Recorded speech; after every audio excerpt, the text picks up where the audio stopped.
Se le hizo cambiar de pensar. Yo me acerqué muchas veces a él con la intención de salvar su alma. Sí.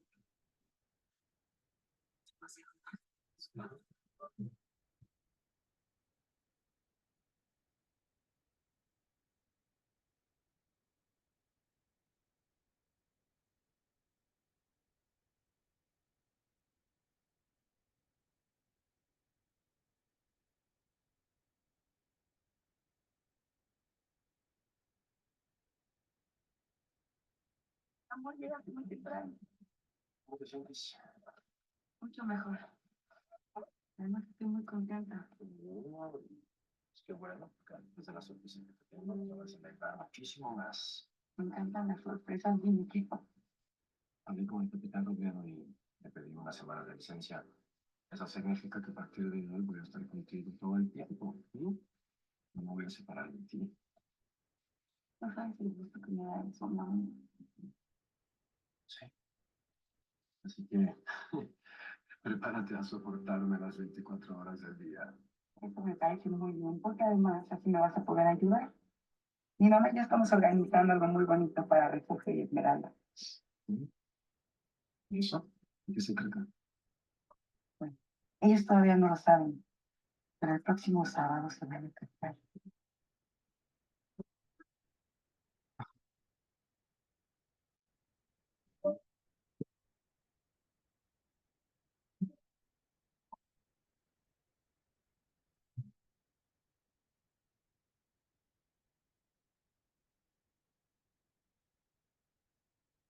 Acaba de llegar una orden para que seas puesto en libertad al monte. ¿Salió de allí? ¿Ya puedo irme? ¿Ya oíste? A partir de este momento eres un hombre libre.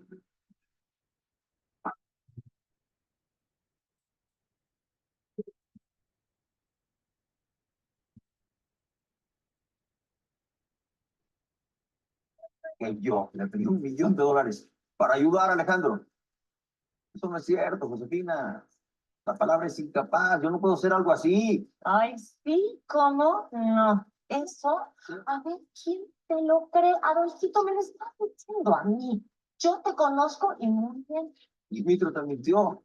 Te apuesto que es él el que está buscando sacarle dinero a su hermana o a su cuñado. Adolfito, no, mi marido ya no te conoce. Mitro ha cambiado muchísimo. Adolfito es otro. Mira, escúchame.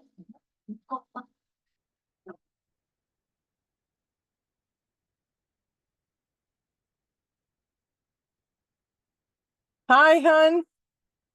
Over the last few days. The good news is that there's been no flare up. There's been no setbacks. Hi. Can you hear me? Can you hear me?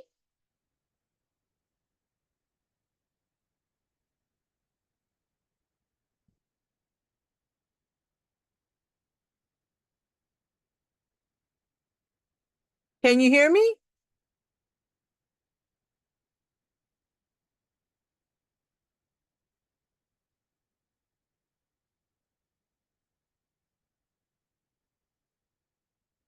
I can't hear you. I can't hear you.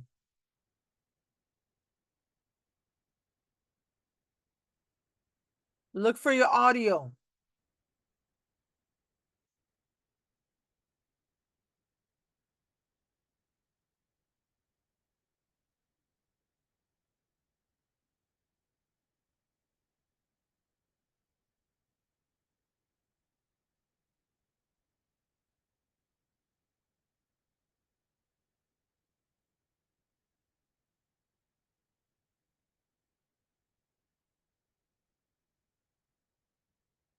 You froze. I don't know if you're on, if you could hear me, but you froze.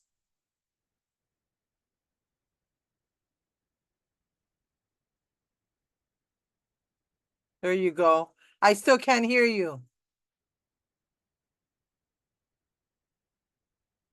I don't think it's me. Hold on, let me check. No.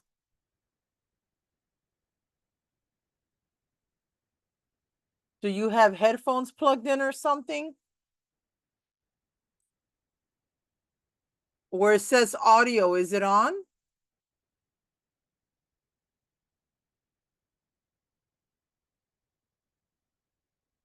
Bye.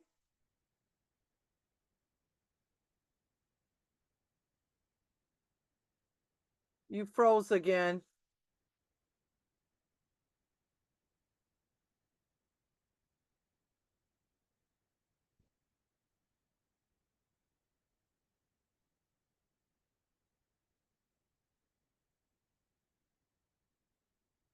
I'm gonna send you a chat in case you can't hear me.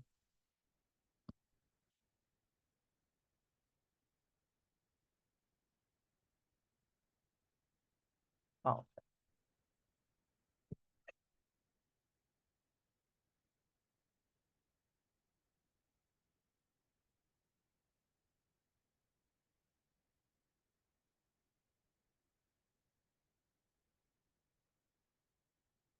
It says it's connecting to audio.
Hi, can you hear me?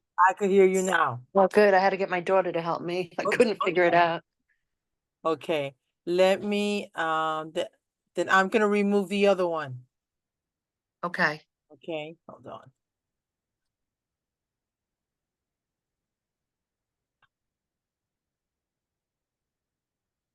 Oh no, don't report. Okay, there we go. Okay, great. Yeah, I was trying to tell you something with the audio in your on the audio button. I don't know. It was in my settings. I think my microphone was turned off and I couldn't Oh, figure out how to turn it how back to on. turn it So back yeah. on. Got you. Yep. So it was definitely me. Oh, okay. So yeah, if you ever run into that problem in the future, tell people to check their microphones. Yes, yes, thank you. Yeah. Usually, I had a couple, but they figured it out. I don't know. Yeah. I just told them, is your audio on? You know, click it. It might be off. Yeah. Yeah. So who knows? But thank you. I appreciate too. this.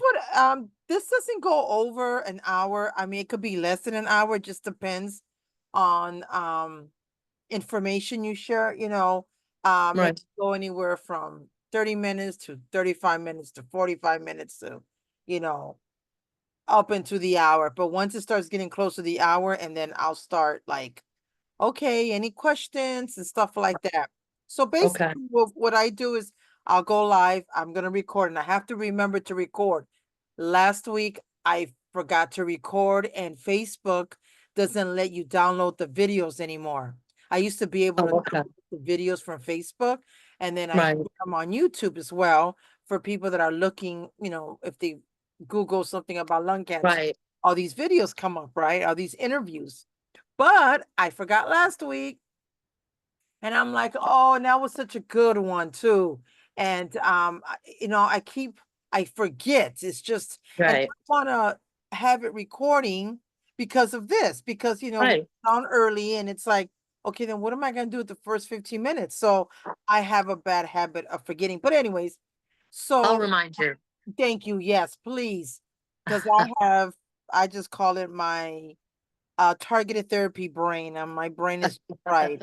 But yeah, so we get on, I go, oh, of course I go live, we get on, and I wait a few minutes, not much, like a couple minutes or so, let people start coming in. And Right. I introduce you. That's why I ask you like a little bit about you. I just say, hey, this is Daria. She's from Long Island, New York. She was diagnosed in 2020 with stage 1. I'm not sure about mutations, but in her story, while she's sharing her story with us, she'll talk more about that. So I start that off. Okay. And of course, I thank people for joining. And then I do let them know that if they have any questions, that I have my phone for them to put it in the comments. I'm gonna oh God, I'm sorry. My hair lady texts me too. And she's a survivor. I can't remember if she's Hodgkin's or non-Hodgkin's, and she's doing an all cancer walk this Saturday with Oh, wow. another lady that I know, and she's breast cancer, but this is all cancer. And I told her, well, maybe you shouldn't do it in October because I don't like October because of Yeah. it's pink. So they Yeah, had, me too. I really have to say, I like yeah, I'm really resent it. I hate to yeah. say it. I feel the same way. You're Yeah. not alone. So they asked me to speak. They got 4 speakers to share different cancers. But of course they asked me because um they know how much I do, but see, I don't do nothing locally. Right. Mine is all national, international. Honey, I go to Europe, I go, throughout the states. I'm the Right. commercials, I do a lot. Here, no, I'm not gonna bother. Right. I don't Right. bother with these people around here. I'm sorry. Um, so yeah, I tell them to ask questions, and then I have it on my phone, and then I'll be looking at it too. And then if they have questions, I will then, say, "Hey, Daria, Becky Sue asked this," and then you could answer it. Right. So yeah, so well, and then you take over. You start, and I just tell everyone, share your story. Like, um, how did you find out? What were your symptoms? Did you find out because you had symptoms and it got worse like me? Or did you find out accidentally? You went in for one thing and find out something else. I've heard a lot of stories about that. Share, how did you find out? What were your symptoms? If you had any, if you didn't, just, say that because everyone's story and everyone's, with lung cancer is different, everything about it. Right. And so that's why I do this, and I want everyone to share their story because others out there, I mean, lung cancer is so stigmatized and Right. it is, yes, Underrepresented. Yeah. yes, that I want people to hear, Right. I want them to hear us and like, oh wow, so yeah. So talk about that. And what's your with lung cancer, what's like your niche with lung cancer? Like me, I'm big in biomarker testing. That's all I talk about. Biomarker, and now stigma. And so now, I do so much of that that now I am trying to go to within the Latino and the African Americans, the blacks, the Latino, the Asians, whatever, Right. people of color. I'm now trying to get them to come out and speak and share their stories because I know with my people, I don't think I was the first to come out and talk Right. about my cancer. Like everyone's like, oh my God. Like one of the ladies that's doing the walk Saturday, she's breast cancer and she was hush hush. And I'm thinking, why are you hush hush? Now she's doing this walk. Now she's talking about it. But not me. Right away, I was diagnosed. My husband and I, we were doing video blogs or V-blogs, they call them. And Right. and that's how I started my advocacy was that. And then I was on Dr. Phil. So I did so much and I continue to do so much. But like I That's said, great. I don't bother around here. I just don't. It's a Right. story for another day. But so if you have like a niche, like what is something about lung cancer that you like when you talk to people, or if you do any type of advocacy, what is it that you like focus on? Like I have a couple things, um, like there's people that really support is very important for them. Second opinion, it's very radon gas, whatever it is. Do you have something like that, or Yeah, I would say it would probably be early detection. there you I go? mean, Talk about that. big, I'll write yeah, it down so I don't forget. Yes, yeah, talk about that, please.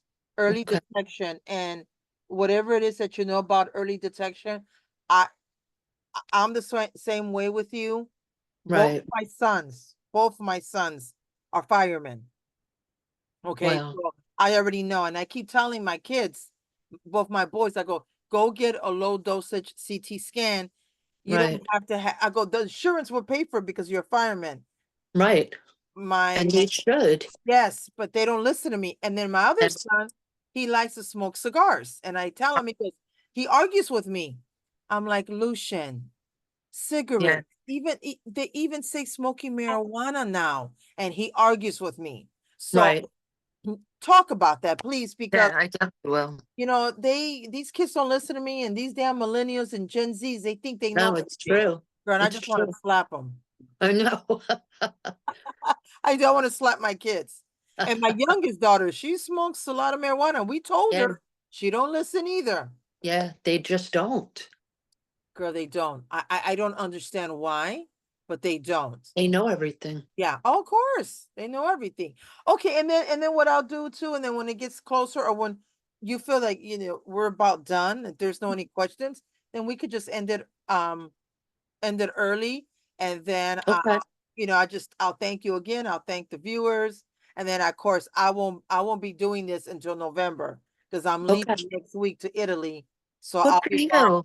Yeah, and I come back on Halloween, which is on a Thursday, and one, I'm gonna be jet lag tired. Two, it's Halloween. No one's gonna jump on Right. so it'll be 3 weeks, no No recording. interviews Yeah. until November. Yeah. And so I'll announce that as well. All right, cool. Okay. All right. So let me go ahead and start live streaming. Let's see. Okay. Continue. What are you doing, Chemo? My dog's in here. I hope. Your dog's name is Chemo? Oh my Yeah, I God, named that's him funny. Chemo. Yeah. Let's see. Facebook.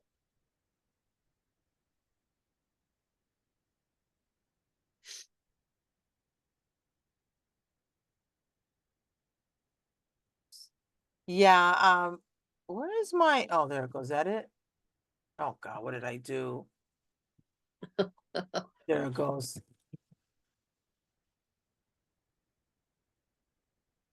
Okay. Yeah, my husband got me this dog right after my treatment, so I didn't know what to name him. And that just seemed perfect, right? Yep, so I just named him Chemo. That's great. So that's his name. And then my husband got he's a rat terrier. My husband got a Catahoula leopard, and his name is Rocky. Well, that's what the dog pound. Let me see. Are we live? I think we're live. Let me go. Catahoula leopard. Wow. So yeah, they named him Rocky. I'm like, okay, I didn't like the name Rocky. He has like all these spots. I wanted to name him Patches, and my kids were like, that's ugly. Everyone's like, that's ugly, that's ugly. I'm like, oh my God. Okay. I just want to make sure we're live. Let's see, switching over to. Oh, yes, we are. Okay, great. Let me go, and then I'm gonna lower this. Okay, you guys, let me hit record. You guys are coming in. Hi, Ophelia, how are you? Thank you for joining us, honey. I appreciate you. Let me go. How do I record this? Oh, okay, I screwed up. Now I know. Okay, it doesn't matter. Okay, how you doing, Ophelia? It's been a hot minute. My friend Ophelia's on. All right, Hi, guys, Celia. I'm gonna wait just a few more, not too long. I know I try to get on right at 7, but I was talking to Daria, so you know how that goes. So yeah, come on in, join us. Remember to invite, share this. I do this to bring awareness. I do it every Thursday at 7 p.m. Central Time, 8 p.m. Eastern Time, and I interview different lung cancer patient survivors with mutation, without mutation, non-small cell, small cell, you name it. Female, male, tall, short, skinny, big. black, white, brown, purple, yellow, orange. I don't care what. I interview because I want to bring awareness. I want to educate. And most importantly, I want everyone to hear our story. Everyone knows mine, but tonight it's all about Daria. It's all about her and her story. So this is Daria from Long Island, New York. Woo-hoo! Hi. Love New Thanks for York having City. me. Love New York. Even though I live Yes. in Chicago, it's my city, but I love New I York. love Chicago too, but I do love New York and Long Yes, Island. yes, Yeah, my yes, yes, favorite. yes. So do I. All the food out there. Ah, Um, Chicago is pretty good too with the food. what? Chicago's pretty good Oh, too with yes. food. We have, I think, if not best or with New York, the best food. We really do. Yeah, I think so Chance too. to You're get, right my up there husband and with I it. will go and go into the city and go eat dinner, lunch, whatever. Yes. Love, love, love Yeah. my food in Chicago. So guys, Daria was diagnosed in 2020, stage 1. No mutation, but she is going to take over, share her story, and she's going to talk about all that, about the mutation and about early detection. So Daria, take it away. Thank you again.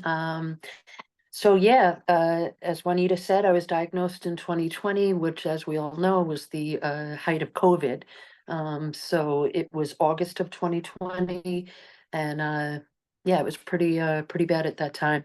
I was actually out to dinner with a few couples, and felt what I thought were chest pains, or just some sort of fluttering in my chest area, and I had it in the back of my head, my doctor always saying that women tend to ignore symptoms of heart attack.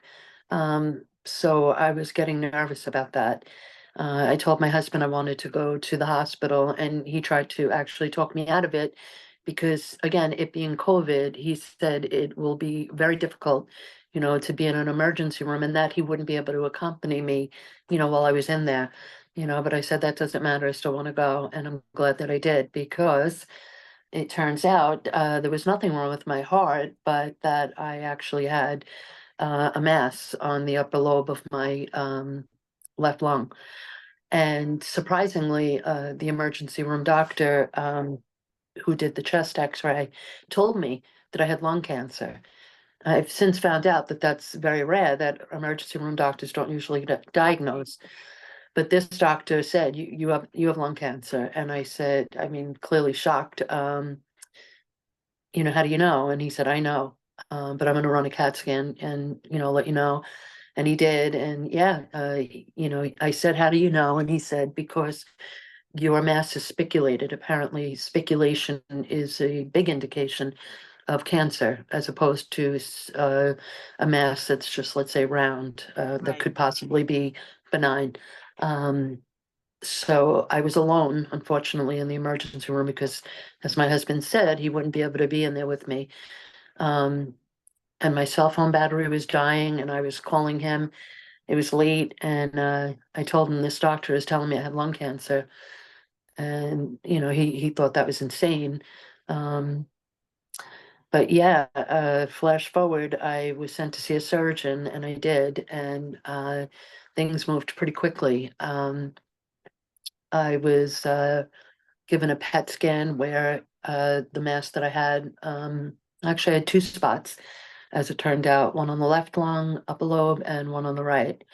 The surgeon wasn't too concerned about the upper right, but was very concerned with the upper left, because again, it was spiculated and it lit up on the PET scan. Both spots lit up, but the one on the left lit up at a level that was just so high.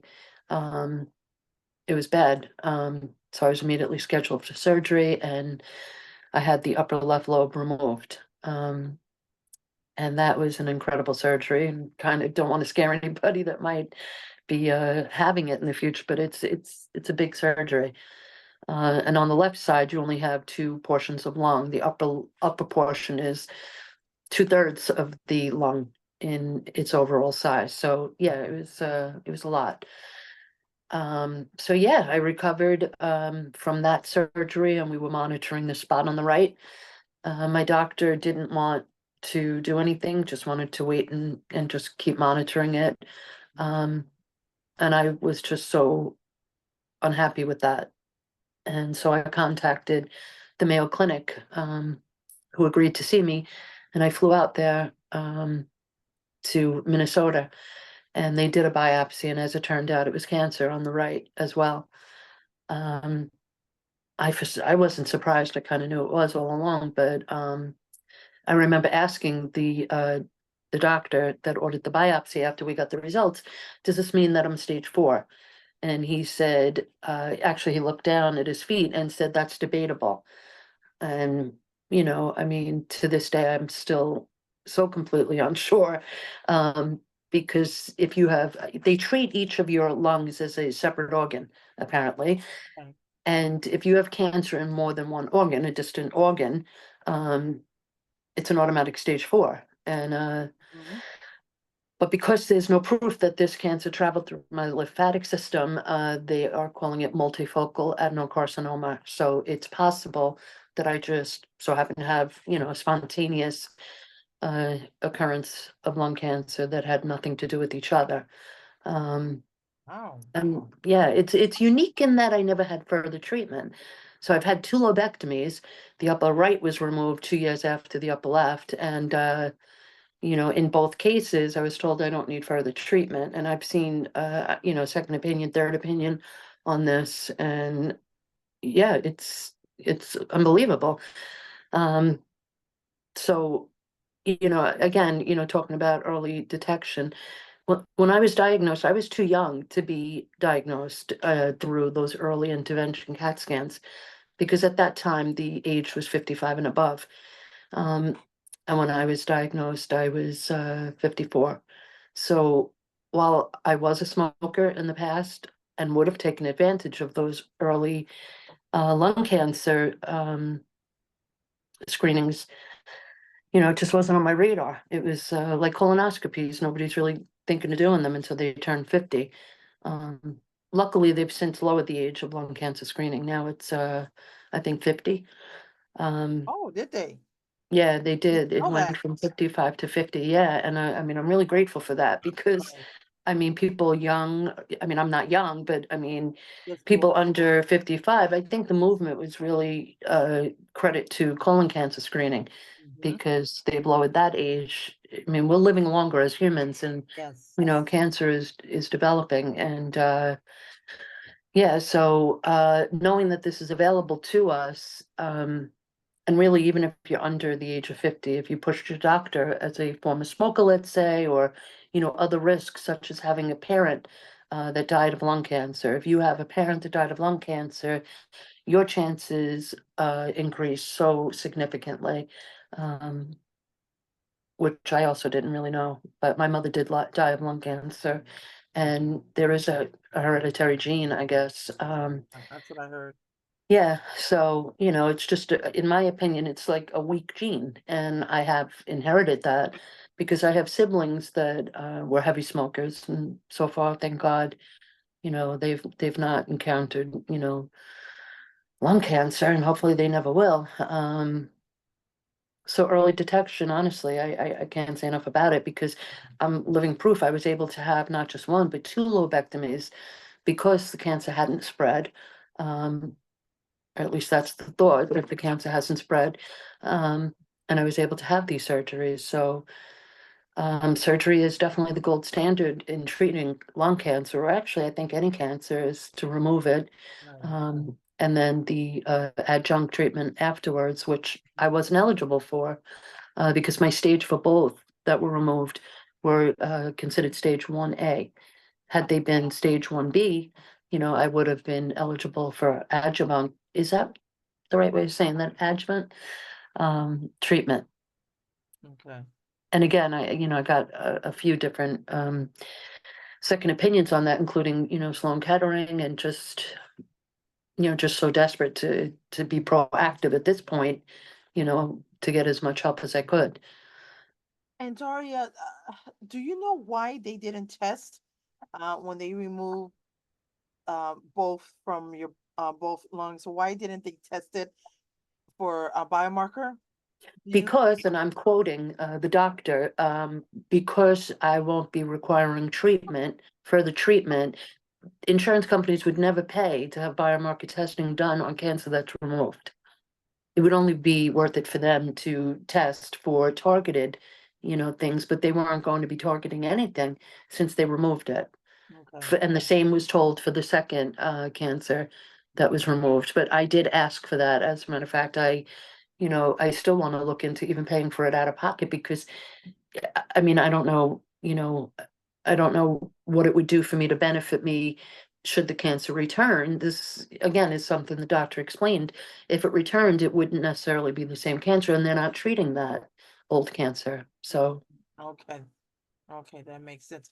I just thought that maybe they would, in case it does come back, that's what I would think, yes. they would know, okay, well, you know what? This Daria is how we'll figure, was yeah, Rhett, or Daria was KRAS or ALK. right, Or you know right, what I'm saying? So they right, know in case right. it comes back, like, okay, because But the way they're looking at it is if it comes back, it'll be something, like a But reoccurrence, do okay, they but now know we're trying to treat it. What's that? do they know that for sure? I mean, they're doctors and scientists and researchers. They're the experts. But sometimes I wonder, well, and the reason I ask, or I'm saying this, not even ask, I'm saying this is because um there's another lung cancer sister here.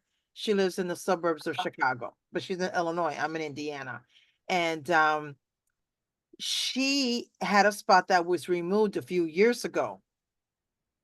No, yeah, few. Yeah, it's been I say a few. So maybe not 5, maybe between now and 5 years. I don't know, 1 in 5 years.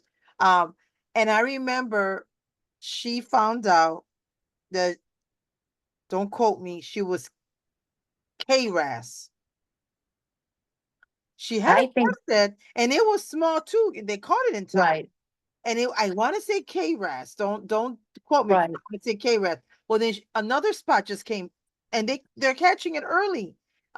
She had another spot, and she had surgery again. They removed it. I wondering, you know what? I didn't ask her, but that's what I'm saying. She knew that she was KRAS. right. So now that spot came back. So, or another spot, I should say, came back. Right. So that's what I'm like. I don't know. I'm not an expert in that, but Yeah, neither am I, but the way, I mean, I wish I could articulate it the way they explained it to me because it did make sense in that they weren't going to give me any treatment. So testing for a mutation at this point or anything, it was just not going to be worth it, okay. in terms of treatment, because should it come back, God forbid, but should it come back, that's when they would test. And that's when they would start looking for, targeted treatment perhaps, or I know my PDL level was not good. It was like Oh, 0, that I know. okay. So you're negative. You're negative PDL. It's PDL. Right, So okay, yes, you're negative. Okay. right, All right. So you didn't have PDL1, which is good. I know, right.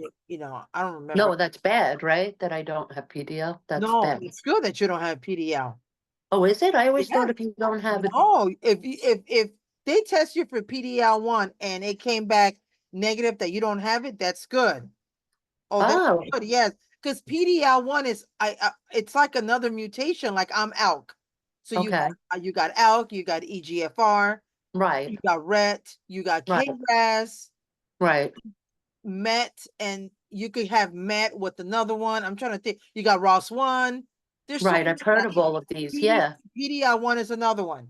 So yes, right. thank God you don't have PDL1. If I'm So not that's mistaken, strange that they tested me for PDL, but nothing else. PDL1, but no other tests were done. and because you know what, it's been a hot minute because I know that I'm ALK. So when it Right, comes to like the other, see, like everyone else that still has, I mean, I shouldn't say I still have it, but how can I reword this or word it so I don't sound like, okay, so for example, um, another lung cancer sister that passed away a few months ago, she was ALK, but she had ALK, and I think it was with MET. yeah, And met yeah, amplification, I think heard, it was yeah, MET or right, SET. SET. Is that SET? Like I said, that that's not my cup of tea because I know, I because it's don't, not yours. right, Yeah, 'cause if it's I yours, don't, you know everything. right. Yeah, So yes, she had the elk with, I think with MET or set, I could be wrong. She right, had that, and so no matter what treatment she, she went from one to another. I think clinical trial, nothing was working. right, Is that so? Nothing was working. She was, and then eventually she ended up passing away. right. Um, and I lost my track of thought. Where in the hell was I going with this? I'm telling Well, that you, happens to me all the time. it's my But you were telling me about her, no, another woman who also was in the early stages had uh spots removed. Did you say that they did the genetic testing on her? They did? the one, my friend. Yes, Okay. yes, they did. That's what I'm saying. What my other friend that passed away as well a couple years ago. One of her, she had they did like a wedge.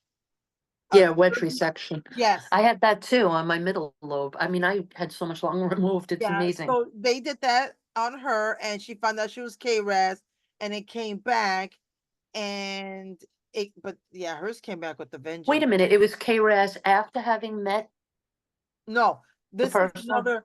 This is another lung cancer sister Oh, that two different had people. KRAS. Okay. It's two different Yep. people. Yes, Okay. yes. All right. So Yeah.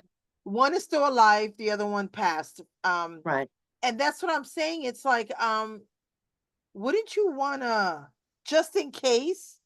I But would absolutely want to. I mean, right, truly, I would. And when people say, you need to advocate and you need to ask, and, believe me, I've now been dealing with this a number of years and I've had plenty of education and I've asked multiple sources multiple times.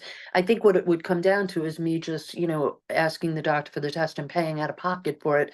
And I'm told it's exceedingly expensive. I yeah, mean, it's like crazy expensive. So, and then there's the part of me that's like, just let sleeping dogs lie. You know what I mean? Like, I'm just gonna if they're say that. saying just don't do it until you need to do it, then I'm kind of okay with that too. Like for instance, I still have a spot on my right lung, and it's just ground glass at this point. Thank God. I just had a scan; it hasn't changed, but it's pretty big. It's 1.3 centimeters, which is big. It's not only big, it's persistent. So those are two criterias that are typically met when it's cancer. Right. So that we're watching, and when and if, God forbid, it solidifies, I will insist, because I am no longer eligible for surgery, but most certainly a biopsy, and then I will absolutely be pushing. I want the genetic testing now because clearly I need treatment, if surgery is no longer an option. And I don't know, I think that when they did the biomarker for me, they also checked my PD-L1 because this was, now mind you, we're talking almost 10 years ago. I remember looking at the paperwork and seeing PD-L1 or PDL. Right. I don't remember, girl. It's like, but see, I know. and mine is like, I don't have the issues that a lot of people do. Thank goodness. Thank goodness. Right. Yeah. Um, I made it, they told me I only had 18 months. I made it to 5. Now next month is 10 years.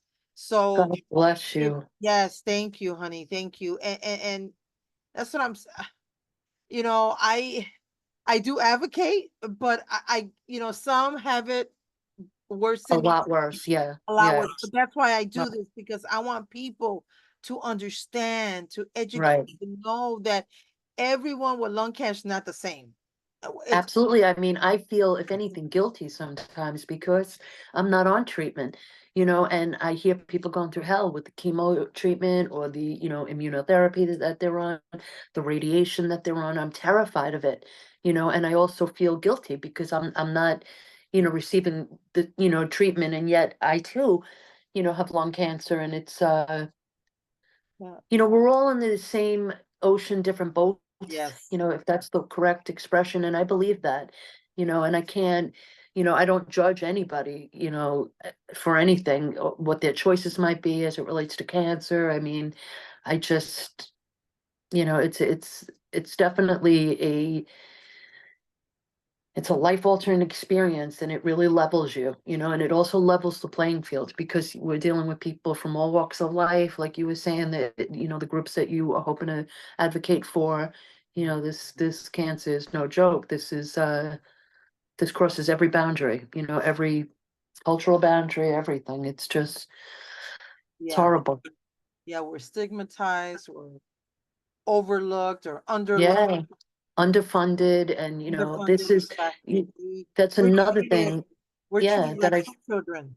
we are, and you know what, that's another thing I carry a lot of guilt about, because as a former smoker, you know, there are people like you that never smoked that are suffering from this stigma, you know, that my smoking caused, you know.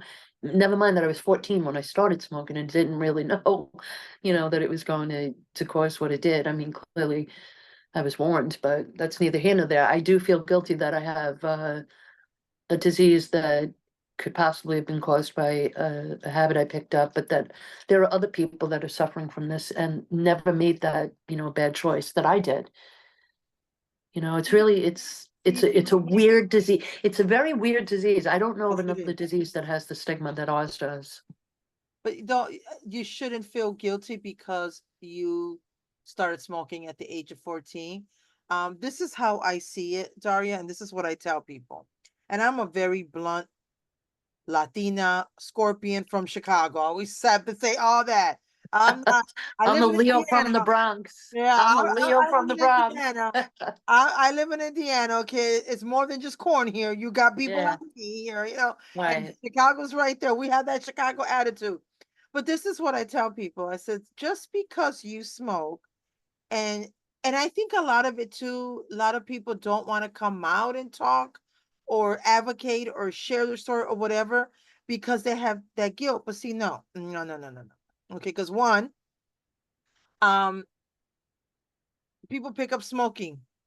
I Yeah, tried it when I was in with maybe seventh, eighth grade with a bunch of friends who were stupid and young. Ooh, let's yeah, get smoking, you know. yeah. Who It did was it? so cool. Yeah, Yeah. High school, who did it? Okay.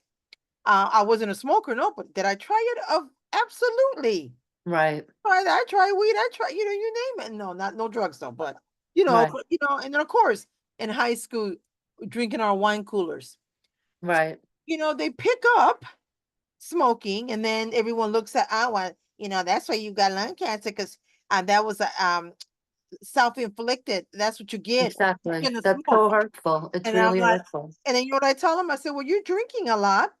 Right. Likely you're an alcoholic and you probably Right, messing up your liver. So why are you better than me? Because I right. smoke and your ass is over there drinking. Or I tell somebody, and this is how you got to tell people. And you're from New York, tell them. You know what I tell Yeah, people, especially if they're like overweight and you can, yeah, that's a killer too. you know what I tell them?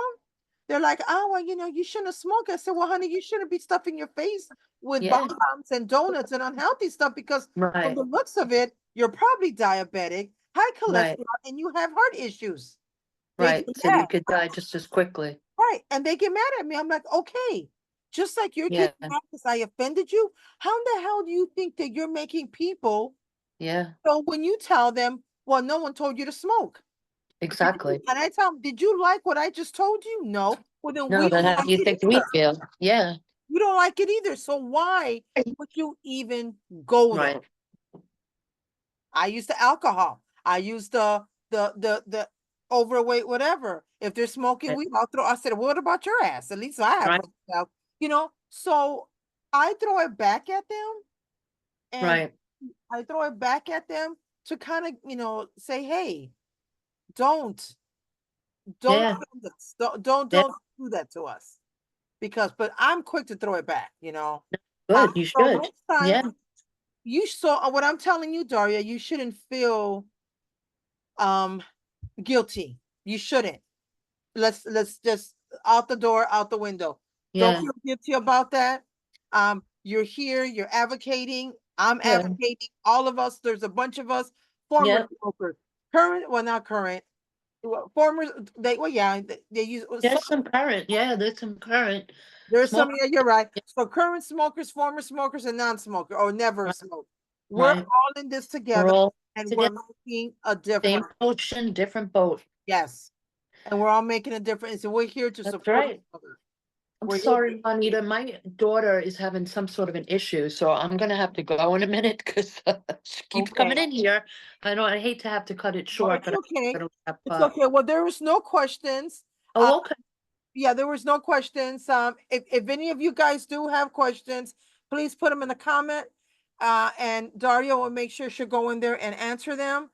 She I has to will. leave. She has some type of family issue. Yeah, So Daria, thank you so much for joining. thank you so much. For taking the time to Thank talk you. about your story. I appreciate it. And I All hope right. everything's well over there, okay?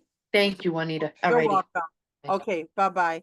And guys, before I leave, so Doria left, so thank you. And the ones that are watching, thank you for joining us and listening to Daria's story.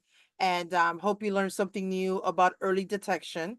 And I always tell people you live in an industrial area like I live in Northwest Indiana. Where I live at is very industrial, my city.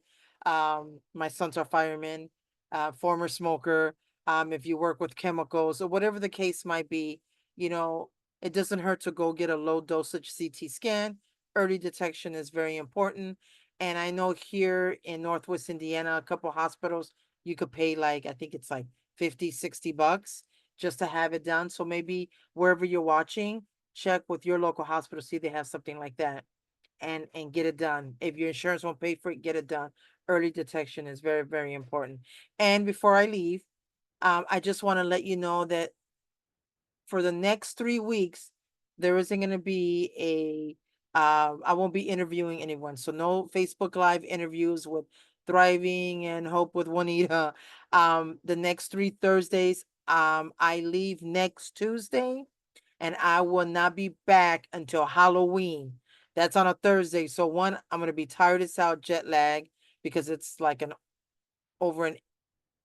I want to say maybe a 10-hour flight. And then it's Halloween. Who wants to jump on, right? And on Halloween, I'd rather be watching Halloween, all the Halloweens and resting. So no Facebook Live interviews for the next 3 weeks. All right. Just wanted to let you know. I will see you guys. I do have a calendar. I do have a book here. Hold on, I'll tell you real quick. This is okay. I will see you guys November. Of course. Here we go.